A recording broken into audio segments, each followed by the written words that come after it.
Welcome to the deep dive. We take source materials, articles, research, you name it, and, well, we dive deep to pull out the key insights. It's about getting you properly informed fast. Exactly. And today we're looking at something really interesting happening in the wine world, specifically Brazilian wine innovation. That's right. We've got a stack of material here, scientific papers, articles on farming, winemaking, all centered on one specific grape that seems to be making a bit of a splash. It really is. It's called BRS Magna, a new grape variety developed in Brazil.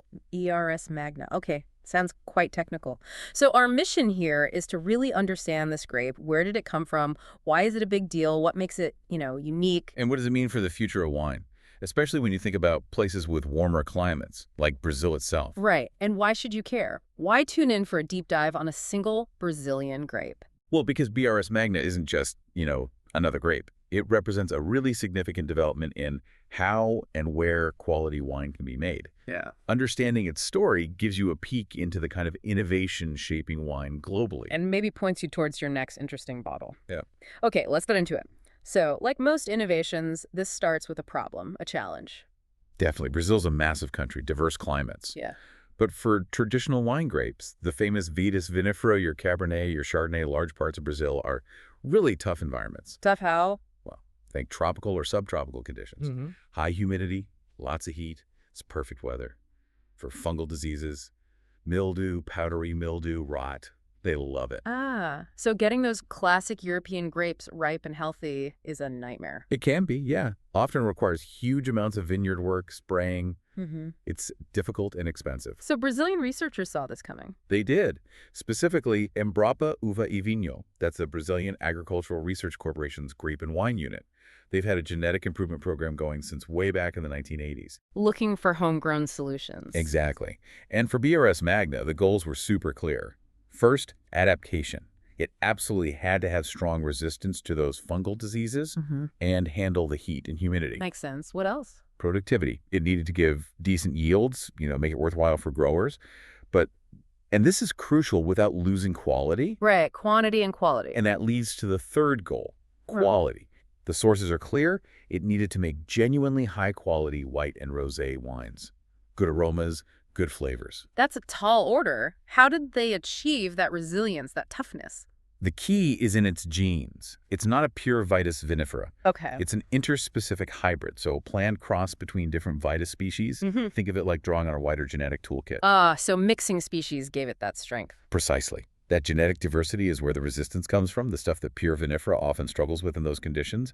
It was designed for resilience. So a purpose-built grape. And when did it officially arrive on the scene? The launch date mentioned is 2012. That was really the moment it became available to growers, signaling a new option for Brazilian viticulture.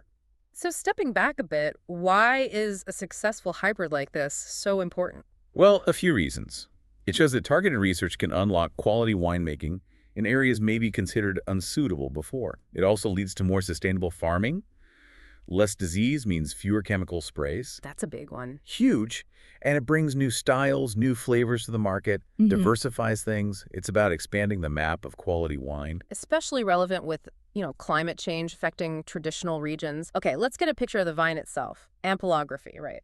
What does BRS Magna look like? Right. The sources describe it as having medium to high vigor. So it grows quite strongly. Okay. The leaves are medium to large, sort of five-sided, a good, healthy green. They provide decent shade for the grape bunches, which helps in sunny spots. And the vine structure, the branches and bunches. The canes, the branches are vigorous too, so they need managing. The bunches themselves are medium to large, usually cone-shaped. Now, they tend to be medium to highly compact. Compact. Does that cause issues, even with resistance? It means you still need good airflow through the bunch. Yeah. So yeah, while it resists disease well, that compactness is something growers need to keep an eye on, manage the canopy properly. Got it. Resilience isn't negligence-proof. What about the actual grapes, the berries? Berries are medium-sized, round. The skin isn't super thin, described as medium thick. Starts greeny yellow, turns more golden when it's ripe, especially if it gets good sun. And inside, the pulp. Succulent pulp. Yeah. The flavor is described as sort of neutral initially, but the really crucial part is it naturally achieves a good balance of sugar and acidity as it ripens. And that balance is key for Making vibrant, well-structured wines. Acidity provides freshness, sugar provides the alcohol and body. Getting both right is fundamental. You mentioned ripening. How quickly does it ripen, its cycle? It's classed as precoce to medium. Basically, it ripens relatively early in the season compared to a lot of grapes. And an early cycle is often good because... It means you can often get the harvest in Yeah. before late season problems hit. Heavy rain, hail, that sort of thing. More flexibility for the grower. So it's tough, ripens reasonably quickly. And back to that defining feature, the disease resistance. Absolutely. That's the headline. Strong resistance to the big fungal threats mildew, rot. That comes directly from his hybrid background. Yeah. It's what makes it viable in humid Brazil, where vinifera would need constant intensive spraying. Okay, we know what it is, what it looks like. How do you actually grow it well? What are the best practices for cultivating BRS Magna? Right, vineyard practices. Site selection is important. Needs good sun exposure, helps ripen the flavors and phenols, plus sun and air help dry things off, reducing disease risk. And soil. Well-drained soils are key, doesn't like wet feet, risks root rot. Standard soil prep helps too, loosening the soil, maybe adjusting acidity, adding organic matter, gives the roots a good start. How do they physically structure the vineyard, train the vines? Two main systems pop up in the sources. Mm-hmm. Espalier is common. That's your typical vertical trellis system. Vines strained up wires like hedges. Great for sun exposure, airflow, easy to manage. Standard for quality wine growing. And the other? In really hot, sunny areas, they might use peril or latata. That's more like an overhead pergola. The vine canopy creates natural shade for the grapes below. Still allows good ventilation, though. Interesting. Adapting the structure to the local heat or humidity. What about controlling the vine's growth and how much fruit it sets? That's down to pruning, called poda in Portuguese, and canopy management, manejo do dócil. Pruning is critical to regulate the yield. Too much fruit, quality suffers. Right. BRS Magna seems adaptable. Sources mention both gallo pruning using a mix of long canes and short spurs and cordon esperanto, which uses just short spurs.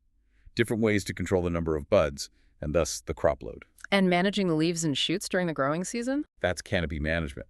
Things like leaf removal, disfola, around the bunches, improves sun on the grapes, helps airflow right where it's needed, reducing humidity in that compact bunch zone. Makes sense. And shoot hopping, sponta.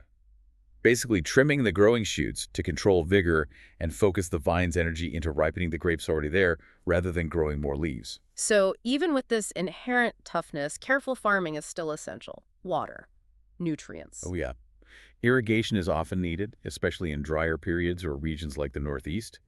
Fertigation feeding nutrients through the irrigation lines is efficient, but you need soil tests first to know what the vine actually needs. And back to disease control, you said it's resistant, but not immune, right? Exactly. Phytosanitary control, keeping an eye out for pests and diseases, is still necessary. Vigilance is always part of farming. But the big difference is? The intensity is way lower. Its natural resistance simplifies everything. You're not on a constant preventative spray schedule like you might be with vinifera in those conditions. It allows for integrated pest management, or MIP. MIP, remind us what that involves. Think of it as a smarter, more targeted approach. You monitor pests and diseases closely, maybe use beneficial insects. You only intervene with treatments, often softer ones, when you actually reach a certain threshold. It's not just spraying by the calendar. Which means? Drastically less chemical use. Much more sustainable. Okay, now this is where it gets really tangible for you, the listener. How does all this vineyard work? The site choice, the training, the careful pruning, canopy tweaks, and this less intensive MIP approach translate to the wine in your glass. It's absolutely fundamental. Healthy, perfectly ripe grapes are the starting point for any good wine. Yeah. That's what these practices aim for. And the reduced chemical load. That's a huge part of the sustainability story you taste, or at least you know, is behind the wine. A lower environmental footprint, that's definitely appealing. Right. Okay, vineyard to winery. What should we expect from BRS Magna in terms of its flavor and aroma profile, its enological character? The sources consistently describe the wines as having a really pleasant, inviting aromatic intensity. It's not shy. Okay, intense in what way? What kind of notes? Lots of fruit notes. You often get classic white fruits, green apple, maybe some pear, plus bright citrus like lemon zest or lime. Pretty standard for whites. Anything distinctive? Yes. This is where it gets interesting. Especially when young, it often shows distinct tropical fruit notes.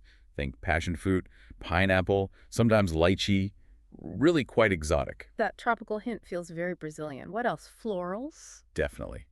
Delicate floral notes are common. White flowers, acacia, jasmine, maybe honeysuckle, and sometimes subtle other site. Other notes appear a touch of white pepper spice or a faint herbal edge, just adding complexity. Sounds quite expressive. What kind of wine styles does it lend itself It to? seems pretty versatile. It's used successfully for dry, aromatic white wines, for fresh, fruity rosé wines, and the sources really highlight its potential for sparkling wines too.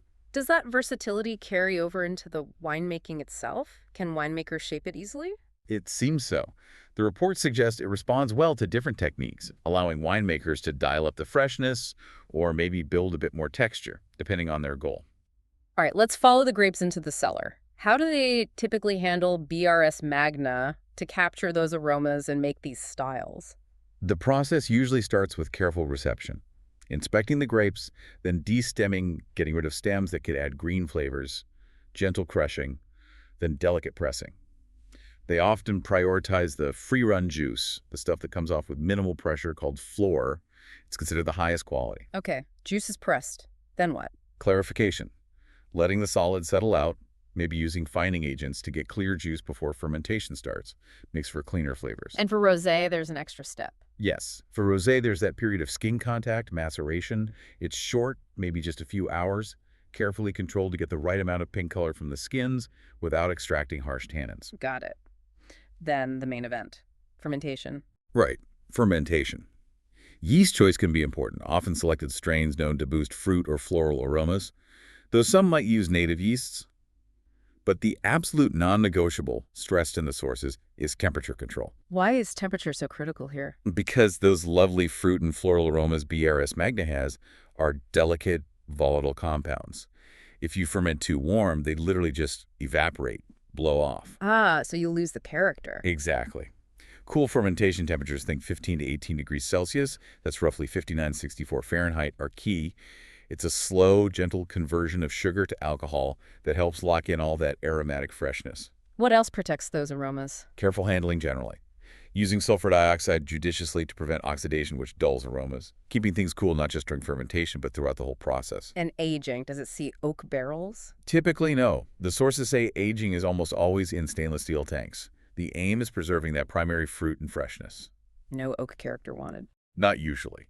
While they mention a possibility of using large, old, neutral wood casks for trays, mainly for a bit of texture, traditional oak barrel aging isn't the norm.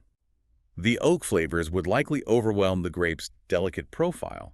So the whole approach points towards wines meant to be drunk relatively young and fresh. That's the idea, letting the grape's natural personality really take center stage. Now, this grape isn't just theoretical, it's out there, being grown.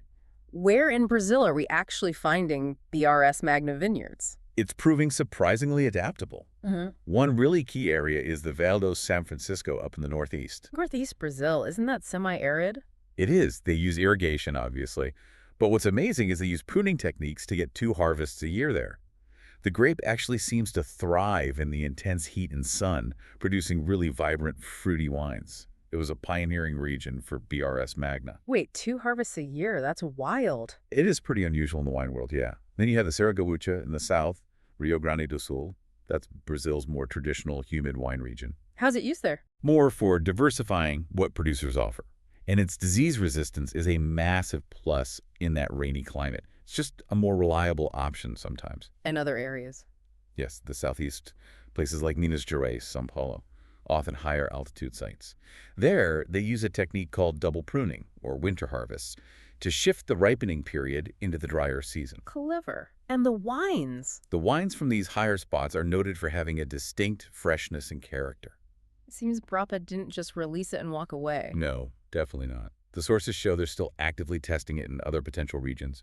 And you hear from producers, especially in the San Francisco Valley and Saragossa, there's real enthusiasm and commitment to making the most of this grape. It really shows that Brazilian wine isn't just one thing. BRS Magna is helping carve out these regional expressions. Absolutely. It's proving itself in quite different environments. Okay, let's get to the payoff. What's it like when you actually pour a glass? Tasting BRS Magna, pairing it with food. Right, the finished wines. The white BRS Magna is typically pale yellow. Aromas are intense, as we said, tropical, citrus, floral. On the palate, it's usually dry, with this really vibrant, balanced acidity. Body is light to medium, finish is fruity, clean, lasts nicely. Serve it chilled. And a rosé. Similar vibe. The rosé can range in color, pale pink, salmon, even light cherry, depending on how long they left the skins in contact. Aromas are again intense, but often lean more towards fresh red fruits, strawberry, raspberry, cherry, plus floral hints. Super refreshing acidity, light body, really fruity. Perfect warm weather wine. And you mentioned sparkling potential. Yes, the sparkling versions sound promising. Fresh, zesty acidity, fine bubbles, good pearlage. Aromatically get the white fruit, citrus, florals, maybe still that tropical touch. Sounds ideal for celebrations, very suited to the Brazilian palate and climate. So if someone gets hold of a bottle, any tips for tasting it? The sources give some good pointers. Serving temperature, whites and rosés around 8 to 10 Celsius, that's mid-40s F. Sparkling's even cooler, 6 to 8 C, low 40s F. Glassware matter. For the still wines, a medium-sized white wine glass, think Riesling or Sauvignon Blanc style, helps concentrate those aromas. For sparkling, a flute or tulip shape is best for the bubbles and aromas. And the tasting process itself. Just the usual approach. Look at the color, give a good sniff, see if you can pick out those different fruit and floral layers. Then taste. Notice the acidity, how it feels in your mouth, the body, the fruit flavors, and how long the taste lingers, the finish. With wines described as fresh and aromatic, food pairing sounds like it could be fun, especially with Brazilian food. Oh, definitely. The sources really stress its versatility, especially with lighter, fresher dishes. It seems like a natural partner for a lot of Brazilian cuisine. Any specific examples they give? Loaves, actually. Salads, green salads, fruit salads, salads with cheese, green salads like quinoa or couscous with veggies, light chicken dishes, vegetable preparations. Fish and seafood are a big one. Grilled white fish, steamed fish, shrimp, mussels, oysters, especially with light sauces. Sounds good. Anything else? Poultry like roast chicken, white meats like grilled pork loin if the sauce isn't too heavy, even light versions of things like moqueca, the seafood stew, Yeah. light pizzas, lighter Asian dishes, sushi, sashimi, fresh Vietnamese rolls. It really paints a picture of a wine that complements rather than dominates. That freshness cuts through richness, the fruit matches vibrant flavors. Exactly. Its lightness and freshness just work really well with the climate and the often bright, diverse flavors of the food. Okay, let's look ahead. We've dived deep into BRS Magna's story so far. What's next for this grape? Well, the sources suggest there's significant growth potential still, just within Brazil. More growers are seeing its advantages. And Embrapa, the research institute, they're still involved. Absolutely. Their ongoing research is key. They're working on cloning, for instance, trying to identify individual vines that have superior traits, maybe even better aromas or acidity, or adapting even better to specific local conditions. Refining the recipe? Sort of. Kind of, yeah. And doing deeper terroir studies, really drilling down into how BRS Magna behaves in different soils, climates, altitudes across Brazil.